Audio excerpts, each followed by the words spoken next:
सभा ये जो भारतीय जनता पार्टी की तरफ से जो नई कोशिश हो रही है कि लगातार 3 हफ्ते तक थैंक यू मोदी, उसमें चाहे वैक्सीन का मामला हो, चाहे गरीबों को अनाज देने का मसला हो, इसके नेतार्थ क्या है?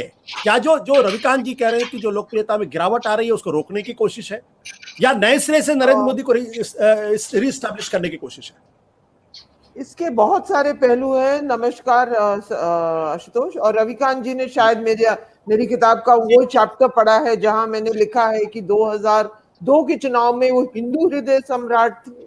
2007 के चुनाव में, गुजरात की मैं बात कर रही हूँ, वो इंडस्ट्रियलिस्ट, तब तक वाइब्रेंट गुजरात समिट शुरू हो गए थे, तो उन्होंने अपने आप को फ्रेंड ऑफ इंडस्ट्री बन के पेश किया। 2012 में वो विश्व गुरु का अवतार पहली बार आया, जब स्वामी विवेकानंद की छवि हर स्टेज पे थी।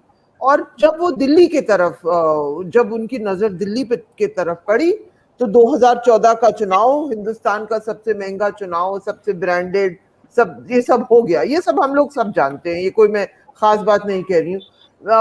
मेरी सोच ये है आशुतोष कि शुरू से ही जब हम नरेंद्र मोदी की बात करते हैं तो कल्ट ऑफ लीडर, एक कल्ट ऑफ पर्सनालिटी बहुत ही क्लासिक तरीके से बनाई जाती है।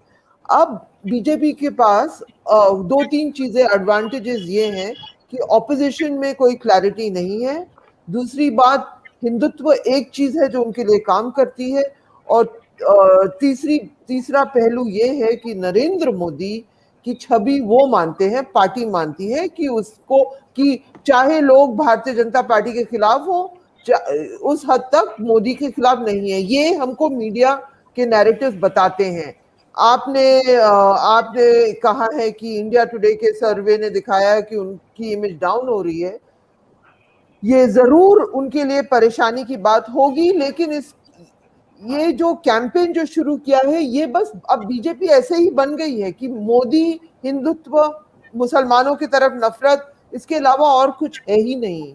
इकोनॉमी, आज भी हम पढ़ रहे हैं कि फोर्ड मोटर्स हिंदुस्तान छोड़ के जा रही है, लोग भूखे हैं, गरीबी, कुछ नहीं एड्रेस हुआ है।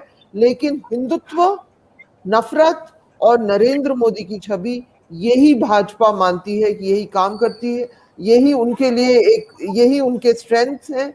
इसके ऊपर एक और पहलू बीजेपी में ये है कि बीजेपी के अंदर जो इनर पार्टी डेमोक्रेसी थी, जो कि लोग अलग अलग विचार आगे रखे, बहस हो बहुत होते थे, और मीडिया के लिए बहुत मजेदार दौर था।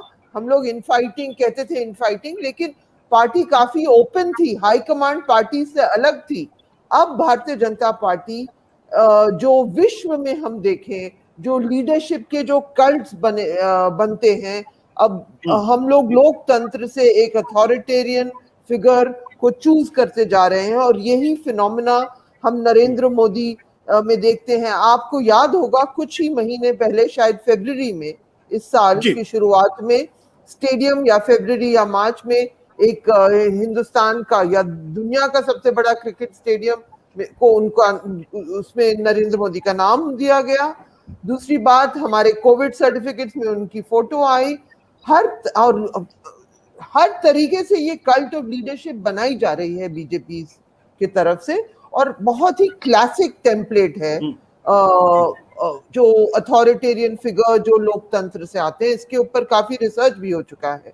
आप पढ़े, काफी यूनिवर्सिटीज के प्रोफेसर्स वगैरह ने, हार्वर्ड वगैरह में एक किताब लिखी है, हाउ डेमोक्रेसीज डाई, और वो ये कहते हैं कि डेमोक्रेसीज मिलिट्री कू से नहीं मारी जाती हैं आजकल, वो इलेक्शन से मारी जाती हैं, क्योंकि बहुत दुनिया के अलग अलग हिस्सों में लोग अथॉरिटेरियन फिगर्स को चूज करते हैं, फिर सिस्टम्स उसके बाद सबवर्ट होते जाते हैं, और एक लीडर का एक कल्ट बनता जाता है। तो ये सब, ये इसके बहुत पहलू हैं। बस जी। सत्य हिंदी का ऐप डाउनलोड करें गूगल प्ले स्टोर पर।